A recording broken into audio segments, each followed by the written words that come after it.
পাটা জোড়া থাকবে।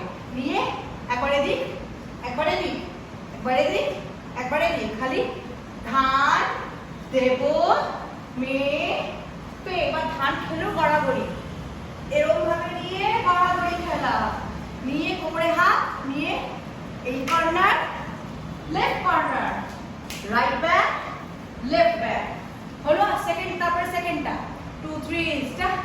আর বৃষ্টি ঝেপে